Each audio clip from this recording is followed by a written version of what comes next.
En los vastos salones del imperio más poderoso de la antigüedad, donde un gesto podía significar la vida o la muerte, una joven reina se atrevió a desafiar el decreto supremo. Su nombre, Esther. Su arma, la fe. Su misión, salvar a todo un pueblo del exterminio. Mientras el destino de los hebreos pendía de un hilo y el temor se cernía como una sombra sobre Susa, Esther se vistió con su atuendo real, no para ser admirada, sino para enfrentarse a la ley que prohibía acercarse al trono sin ser llamado, un paso en falso, y el cetro no bajaría. La sentencia sería inmediata.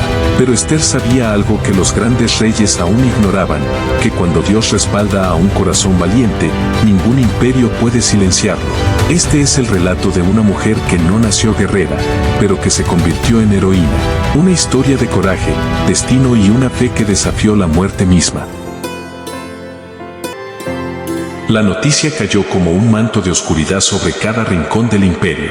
Un edicto real, sellado con el anillo del rey Asuero, había sido enviado a las 127 provincias, desde la India hasta Etiopía. En un solo día, el pueblo judío sería exterminado, aniquilado, borrado de la faz de la tierra. En medio de ese caos, en el corazón del palacio de Susa, vivía una joven hebrea que el rey había coronado reina, sin conocer aún su verdadero linaje. Su nombre hebreo era Hadasa, pero ante la corte era conocida como Esther.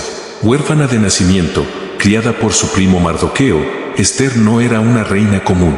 Su belleza la llevó al trono, pero sería su fe la que marcaría la historia. Mientras el pueblo judío ayunaba, vestía ropas de luto y clamaba a Dios, Mardoqueo envió un mensaje desesperado a Esther. Le pidió lo impensable, presentarse ante el rey sin ser llamada. Un acto prohibido por la ley persa. Un acto que podía costarle la vida. «Quién sabe», escribió Mardoqueo, «si para esta hora has llegado al reino». Entonces ocurrió lo inesperado. Esther no huyó, no se escondió tras los muros dorados del palacio. Se preparó. Durante 3 días, ayunó sin agua ni comida, junto a todo su pueblo. No se vistió con telas de seda, ni adornó su corona con más joyas. Se revistió de propósito, se cubrió de valor. Y al tercer día, con los pies firmes, el corazón acelerado y la mirada decidida, se dirigió al lugar más temido, el patio interior del trono. El rey estaba sentado en su majestuoso asiento de justicia, rodeado de sus oficiales, armado con el poder de vida o muerte. La ley era clara: si Esther entraba sin ser llamada, y el rey no extendía su cetro de oro, moriría allí mismo, aunque fuera reina. El mundo parecía contener la respiración. Entonces, las puertas se abrieron, y Esther dio el primer paso. El eco de sus pasos resonaba entre columnas de mármol y cortinas púrpuras, mientras la reina Esther cruzaba sola el inmenso salón del trono. Cada guardia contenía el aliento. Nadie osaba moverse. Sabían que estaban presenciando algo que desafiaba no solo la ley del hombre, sino el miedo más profundo del alma, el riesgo absoluto por amor al prójimo. Esther no llevaba armas, ni escudos. Su única defensa era la esperanza. Su fe en el Dios de Abraham. Su confianza en que el Rey de Reyes, el que gobierna sobre los reyes de la tierra, la sostendría en ese momento decisivo. El rey Asuero alzó la vista. Su ceño se frunció. El silencio era espeso. Todo dependía de un solo gesto, y entonces ocurrió. El rey la miró, y fue conmovido por su presencia. En su mano derecha, el cetro de oro comenzó a descender. Un movimiento tan pequeño, y sin embargo, más poderoso que 1000 espadas. Esther había hallado gracia ante sus ojos. «¿Qué tienes, reina Esther?», preguntó el monarca. «¿Cuál es tu petición? Hasta la mitad del reino te será dada». Y aunque su corazón latía con fuerza, Esther no corrió ni gritó. Fue estratégica, sabia, como una hija del Altísimo guiada por un plan divino. Sabía que aquel momento era solo el inicio. En lugar de revelar su súplica de inmediato, invitó al rey, y al mismísimo enemigo oculto, Amán, a un banquete. Porque esta batalla no se ganaría solo con valor, sino con inteligencia celestial. La trampa ya estaba tendida, pero no por Esther, sino por la providencia. Mientras el enemigo de los judíos, Amán, se relamía de poder y orgullo por haber sido invitado personalmente por la reina al banquete con el rey, el cielo tejía otro destino. Aquel hombre, sediento de venganza contra Mardoqueo, el judío que se negaba a inclinarse ante él, mandó construir una horca de más de 20 metros de altura. Allí planeaba colgarlo como ejemplo ante todo el imperio. Pero esa noche, el rey no pudo dormir, y en esa noche de insomnio, no se recurrió a la música ni al vino, sino a los archivos del reino. En ellos se descubrió algo olvidado. Mardoqueo había salvado la vida del rey tiempo atrás, pero nunca había sido recompensado. En un giro irónico digno de la justicia divina, fue Amán, el mismo que lo odiaba, quien recibió la orden de honrar públicamente a Mardoqueo por las calles de Susa. Amán fue humillado. El orgullo que lo había elevado, lo estaba empujando al abismo.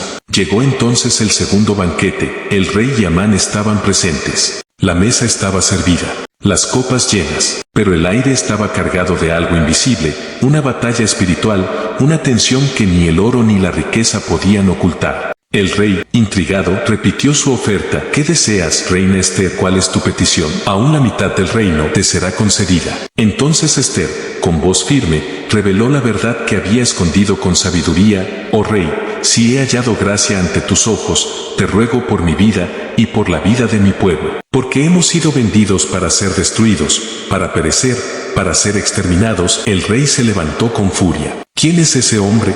¿Dónde está el que ha pensado hacer tal cosa? Esther señaló con firmeza, el adversario y enemigo es este malvado, Amán. El rostro del rey se tornó como el fuego. Amán tembló de terror ante la reina, suplicó por su vida, pero ya era demasiado tarde. El verdugo que había preparado la horca para un justo, ahora estaba condenado por su propio plan. Y así, en un acto de justicia tan perfecto como inesperado, Amán fue colgado en la misma horca que había construido para Mardoqueo.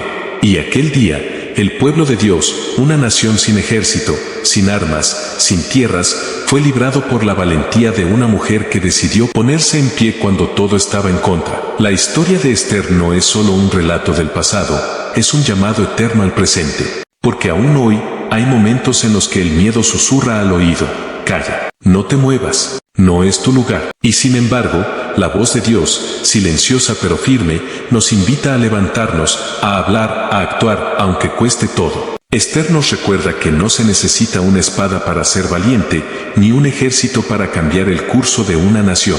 Solo se necesita fe, propósito, y la decisión de dar un paso cuando todos retroceden. ¿Quién sabe si para este tiempo has llegado tú a donde estás? Tal vez no estés en un palacio, pero sí en una familia, en un trabajo, en una comunidad que necesita tu voz. Tal vez tú también fuiste puesto ahí con un propósito mayor de lo que imaginas. Esther no sabía cómo terminaría la historia, pero decidió confiar, decidió avanzar. Y por eso, su nombre quedó escrito para siempre en la historia de los valientes que se atrevieron a creer en el Dios que no abandona a su pueblo. Si esta historia tocó tu corazón, no te la quedes solo para ti. Compártela. Suscríbete para más historias que inspiran, edifican y fortalecen tu fe. Y recuerda, tú también puedes ser parte de los que se levantan cuando el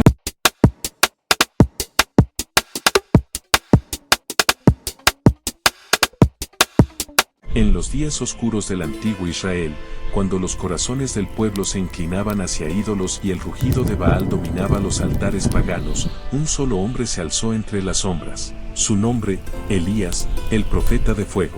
Enfrentó a reyes corruptos, desafió a una nación entera y retó, sin temor, a 450 falsos profetas en lo alto del monte Carmelo. Ese día no fue un simple debate religioso, fue una guerra entre el cielo y los infiernos. Una batalla a muerte para demostrar quién es el Dios verdadero, Baal, el Dios del trueno y la fertilidad, o Yahvé, el Dios vivo de Israel, que responde con fuego desde lo alto. Prepárate para presenciar uno de los duelos más impactantes de toda la historia bíblica, donde el fuego no fue solo símbolo de juicio, sino prueba de quien realmente reina sobre la tierra y el cielo. El pueblo de Israel se encontraba dividido, no por espadas ni ejércitos extranjeros, sino por algo más peligroso, el olvido del Dios verdadero. Bajo el reinado de Acab y la influencia siniestra de su esposa Jezabel, Israel había caído en una espiral de apostasía. Los altares del Señor fueron derribados, los profetas perseguidos, y el culto a Baal, el falso dios cananeo, se convirtió en ley. Durante 3 años y medio, el cielo cerró sus puertas. No cayó lluvia, ni rocío. El suelo se agrietó, las cosechas murieron, y el hambre mordía como fiera salvaje. Esta sequía no era casualidad, era juicio, un castigo divino enviado a través de un solo mensajero, Elías, el tisbita. No era un sacerdote, ni un general. Era un hombre sin títulos, ni riquezas, pero con un llamado ardiente. Yahvé lo había escogido para hablar, para advertir, y ahora, para desafiar. Tras años de silencio y escasez, el momento había llegado. Elías se presentó ante el rey Acab, no con súplica, sino con desafío. Tú eres el que turba a Israel, gritó el rey. Pero Elías, sin temblar, respondió con voz de trueno, no he turbado yo a Israel, sino tú y la casa de tu padre, dejando los mandamientos de Yahvé y siguiendo a los Baales. Y entonces lanzó el reto que cambiaría la historia, convoca a todo Israel al monte Carmelo, trae a los profetas de Baal y a los profetas de Asera, y allí, frente al pueblo, decidiremos de una vez por todas, quién es Dios. Así comenzó la marcha hacia el Carmelo, ese monte que se alza como un trono entre el mar y el desierto, el lugar del juicio, el escenario del fuego, el monte Carmelo, majestuoso y sagrado, lugar de antiguos sacrificios, de huellas patriarcales y ecos de promesas. Ahora, escenario de un conflicto que no era solo religioso, era existencial. El alma de Israel estaba en juego. Desde las tierras secas, desde aldeas lejanas y ciudades hambrientas, el pueblo llegó. Hombres, mujeres, ancianos, niños, todos subieron, como si el destino mismo los arrastrara hacia aquel juicio divino. Allí estaban, orgullosos y desafiantes, los profetas de Baal, custodios de un culto que prometía lluvia y fertilidad, pero había traído muerte y sequía. Hombres respaldados por la reina Jezabel, adoradores de un Dios que nunca respondió, y frente a ellos, un solo hombre, Elías. No tenía ejército, no llevaba armas, solo una convicción inquebrantable, que Yahvé, el Dios de Abraham, Isaac y Jacob, era el único Dios verdadero, y que esa verdad debía ser revelada con fuego. ¿Hasta cuándo claudicaréis entre dos pensamientos? Tronó su voz como un martillo sobre piedra. Si Yahvé es Dios, seguidle, y si Baal, id en pos de él. El pueblo guardó silencio, no por desinterés, sino por miedo. Miedo a decidir, miedo a equivocarse, miedo a un Dios que habían olvidado y a un ídolo que jamás los había salvado. Hoy se hará una prueba. Vosotros invocaréis a vuestro Dios, y yo invocaré a Yahvé. El Dios que responda con fuego, ese sea Dios. El duelo había sido establecido, no con espadas, sino con fuego. No sería una batalla de palabras, sino de respuesta sobrenatural. Un solo acto definiría la verdad. Con entusiasmo frenético, los sacerdotes de Baal comenzaron su ritual. Tallaron el altar, colocaron la leña, sacrificaron al becerro, y entonces, comenzó la invocación. Desde la mañana hasta el mediodía, los sacerdotes gritaron, oh Baal, respóndenos, pero no hubo voz, no hubo respuesta, no hubo quien escuchara. Gritaban, saltaban, danzaban como poseídos, pero el cielo permanecía cerrado, como si la creación entera se negara a validar su mentira, y fue entonces cuando Elías, con una mezcla de ironía y certeza, habló al corazón de la falsedad, gritad en voz alta, porque Dios es, ¿no? Quizá está meditando, o está ocupado, o está de viaje. Tal vez duerme y hay que despertarle. La locura los envolvió. Comenzaron a herirse a sí mismos, según su costumbre pagana. La sangre fluía, pero no el fuego. El dolor se multiplicaba, pero el cielo seguía mudo. Había llegado el momento. El clamor del hombre había fallado, y ahora hablaría el cielo.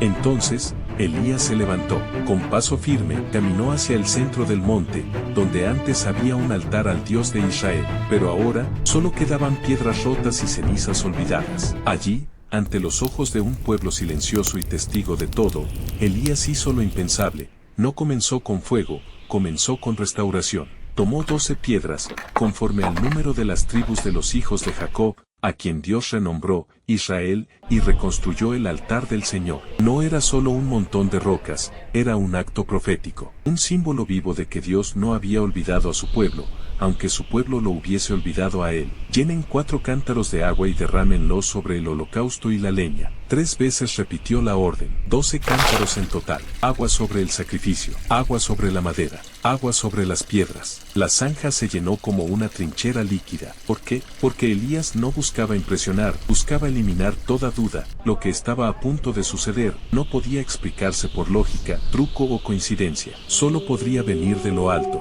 Yahvé, Dios de Abraham, de Isaac y de Israel, hoy sea manifiesto que tú eres Dios en Israel, y que yo soy tu siervo, y que por mandato tuyo he hecho todas estas cosas. Respóndeme, Yahvé, respóndeme, para que este pueblo sepa que tú, oh Yahvé, eres el Dios verdadero y que tú haces volver el corazón de ellos. Y entonces, el cielo se abrió y descendió fuego de Yahvé. No fue chispa, no fue rayo común, fue fuego sagrado, puro, abrasador, implacable. El fuego lamió el holocausto, la leña, las piedras, el polvo, y hasta el agua de la zanja fue consumida. No quedó duda, no quedó pretexto, no quedó otro Dios. Yahvé es el Dios, Yahvé es el Dios. En un solo instante, el cielo respondió. En un solo momento, la verdad cayó como fuego. Israel, por fin, recordó quién era su Dios. No un ídolo tallado, no un mito extranjero, sino Yahvé, el que responde con fuego, el que nunca olvida, el que reina. Prended a los profetas de Baal, que no escape ninguno.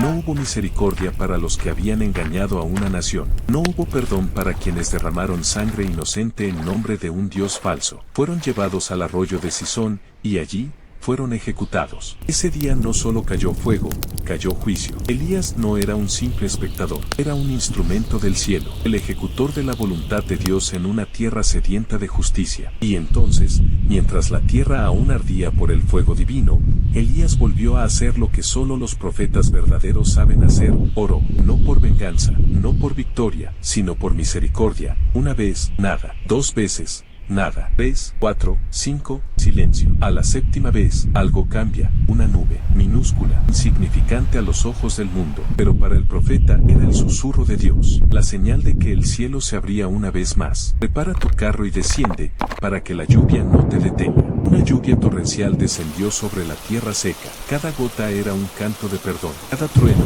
un acto de restauración. Y Elías corrió, no por gloria, sino porque el profeta siempre va delante, siempre anuncia, siempre confronta, siempre prepara el camino del Señor. Ese día en el monte Carmelo, el fuego cayó, el agua descendió, y el corazón de un pueblo volvió a su Dios. Porque cuando el cielo habla, no hay ídolo que resista, no hay altar falso que quede en pie. Solo queda la verdad, y el Dios que responde con fuego. El monte Carmelo no fue solo el campo de una batalla espiritual, fue el altar donde una nación entera volvió a recordar quién era su Dios.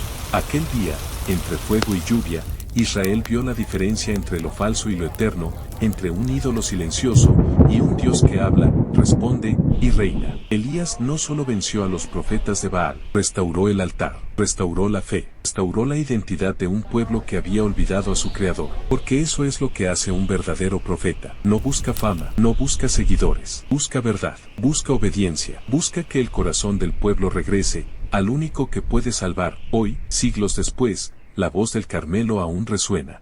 La misma pregunta sigue vigente: ¿hasta cuándo claudicaréis entre dos pensamientos? ¿A quién sirves? ¿A quién clamas? ¿Tu altar está en ruinas o ardiendo? Porque el Dios de Elías no ha cambiado, aún es fuego consumidor, aún responde, aún llama a su pueblo a decidir, y tal vez, como entonces, hoy también hay un altar que necesita ser restaurado, una fe que debe ser encendida, y un corazón que debe volver. Reyes 18 no es solo historia, es un llamado, no es solo memoria, es mandato. Yahvé es Dios, el único, el eterno, el que responde con fuego. Tú también estás en un monte, aunque no lo veas. Tu vida es el Carmelo de hoy. ¿Cuántas veces has claudicado entre dos pensamientos? ¿Cuántas veces tu altar ha estado en ruinas, esperando ser restaurado? Hoy, como en aquel entonces, Dios no busca multitudes, ni rituales vacíos. Busca un corazón verdadero, uno que vuelva a Él, que crea, que clame, y esté dispuesto a arder con su fuego. Dios sigue respondiendo con fuego, pero solo cuando hay un altar dispuesto. Si este mensaje ha tocado tu corazón, no te vayas sin hacer una decisión. Restaura tu altar, habla con Dios. El fuego aún desciende sobre los que se rinden de verdad. Y si deseas conocer más de estos relatos, suscríbete, comparte este video, y únete a esta comunidad que quiere volver a la palabra y caminar con el Dios que no ha cambiado. Déjanos tu petición de oración. Queremos orar contigo, porque el mismo Dios de Elías es el que sigue obrando.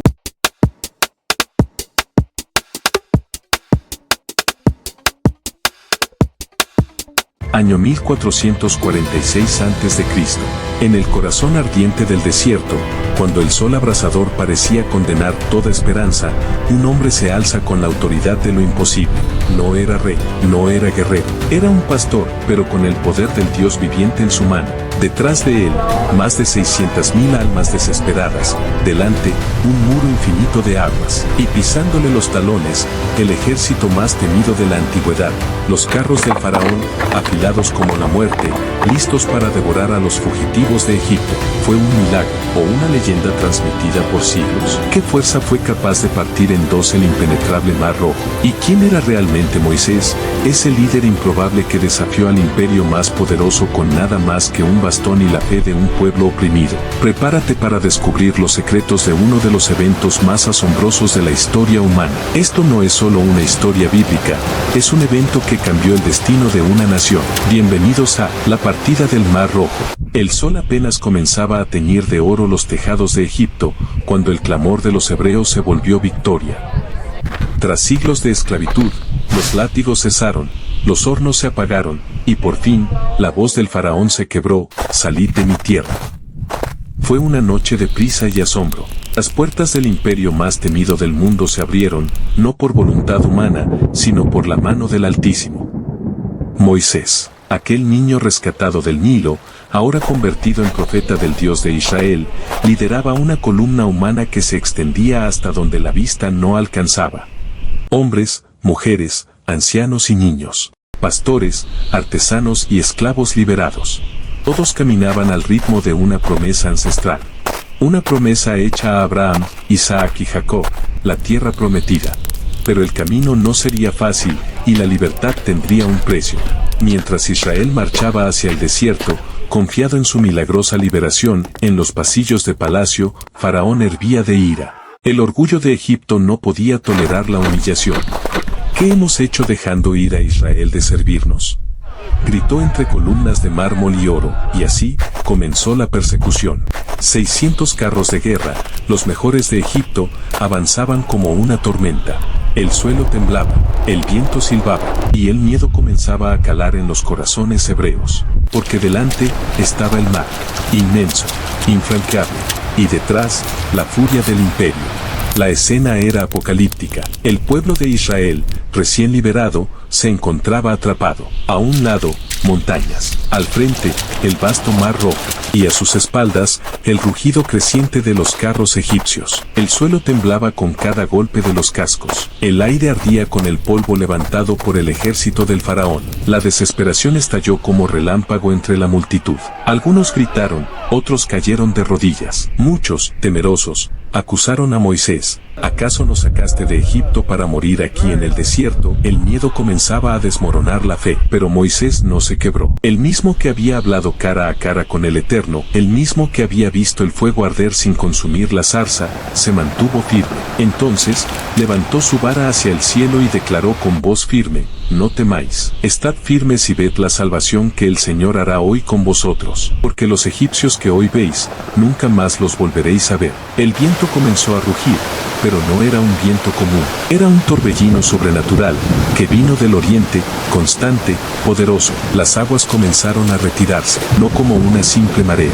no como una ola, sino como un muro gigantesco a cada lado. El mar, el símbolo eterno de lo indomable, obedecía ahora la voz del Creador. El suelo marino, cubierto de limo y sal, se volvió tierra seca ante los ojos atónitos de cientos de miles de personas. Era el mismo Mar Rojo que hoy separa África de la península del Sinaí. Y aunque algunos escépticos modernos intentan reducir este evento a una rareza natural, ningún fenómeno conocido explica con precisión muros de agua estables, en medio del mar, en el momento exacto que se necesitaba. Este evento no solo marcó el escape físico de una nación, fue el símbolo definitivo de la transición de esclavitud a libertad, de temor a confianza, de hombre a pueblo santo. El mar representa lo caótico, lo imposible, lo que solo Dios puede dominar. Y al dividirlo, Dios demostraba que la creación misma obedecía a su voluntad.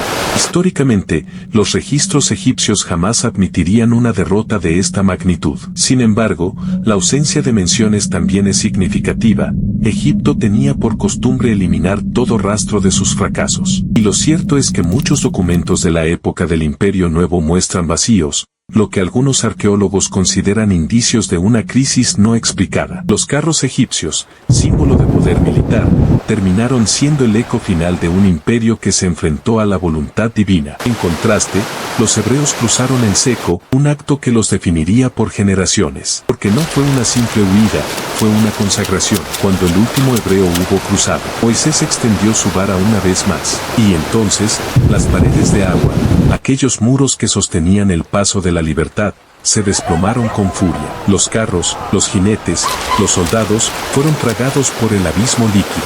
El mar no solo se abrió para salvar, se cerró para juzgar. Y con ese acto final, el dominio de Egipto sobre Israel fue borrado para siempre. Las cadenas no solo habían caído, habían sido sepultadas bajo las aguas de la justicia divina. El silencio que siguió al rugido de las aguas fue sobrecogedor. Donde antes había caos, ahora había calma. Donde había gritos de guerra, solo quedaban olas suaves lamiendo la orilla, como si el mar jamás hubiera albergado furia alguna, y allí, en la otra orilla, el pueblo de Israel contempló el milagro con ojos llenos de lágrimas, por primera vez, no como esclavos, sino como un pueblo libre, no por espada, ni por rebelión, sino por el poder de un Dios que pelea por los suyos. Entonces Moisés y los hijos de Israel entonaron un cántico al Señor. Fue un canto que nació no de las cuerdas vocales, sino del alma de una nación renacida, un cántico antiguo y eterno. Cantaré al Señor, que se ha cubierto de gloria, al caballo y al jinete arrojó en el mar. Mi fortaleza y mi cántico es el Señor, Él ha sido mi salvación. Y Miriam, la profetisa, tomó el pandero, y danzaron las mujeres con ella, como quien pisa el suelo prometido por primera vez. No era solo una victoria, era una identidad. La partida del Mar Rojo no es únicamente un acto histórico, es una revelación divina. Es Dios mostrándole al mundo que cuando Él promete libertad, ninguna cadena puede resistir, ningún mar puede detener, y ningún imperio puede vencer. Cada obstáculo en el camino, ya sea físico, espiritual o emocional, representa un mar rojo en la vida humana. Y del mismo modo que el pueblo se encontró atrapado entre el enemigo y lo imposible, nosotros también enfrentamos situaciones que nos superan, que nos paralizan, que nos hacen dudar. Pero este relato no se trata solo de Moisés. Se trata del Dios que parte mares, el Dios que no abandona, el que guía de noche con fuego y de día con nube, el que transforma esclavos en herederos, y la muerte, en vida. El Mar Rojo fue el bautismo de una nación. La antigua vida fue tragada por las aguas, y una nueva historia comenzó. Desde ese momento, Israel ya no miraría hacia Egipto, sino hacia la promesa. Hoy, siglos después, la historia sigue viva. Porque aún hay cadenas que deben romperse, aún hay pueblos que necesitan cruzar, y aún hay voces que deben levantarse en cántico, reconociendo que solo el Dios eterno puede abrir caminos donde no los hay. Porque cuando todo parece perdido, cuando el enemigo se acerca y el mar se interpone, Dios no se ha ido. Dios aún parte el mar. Tú que estás viendo esta historia, esto no es solo una narración del pasado, es un espejo para tu presente. Tal vez tú también te encuentras hoy atrapado entre el miedo y lo imposible, entre un enemigo que te persigue y un futuro que no ves con claridad. Tal vez el mar que tienes enfrente no es de agua, sino de dudas, de ansiedad, de soledad o dolor. Pero escucha bien, el mismo Dios que partió el Mar Rojo, aún sigue abriendo caminos. Él no ha cambiado. Él sigue guiando a quienes confían en Él. Aunque el terreno sea seco y la noche oscura, no necesitas una vara, solo necesitas fe, porque cuando confías, el mar se abre, el enemigo cae, y nace una nueva vida del otro lado. Moisés no era un héroe perfecto, era un hombre como tú, como yo, pero obedeció, y eso bastó para que el milagro ocurriera. Hoy, tú puedes dar ese paso, no hacia un mar, sino hacia una vida nueva. Camina con Dios. Busca su voz, y cuando llegue el momento, no temas extender tu mano, porque Él hará lo imposible, sus promesas no fallan. Y su poder aún parte el mar. ¿Necesitas que Dios abra un camino en tu vida?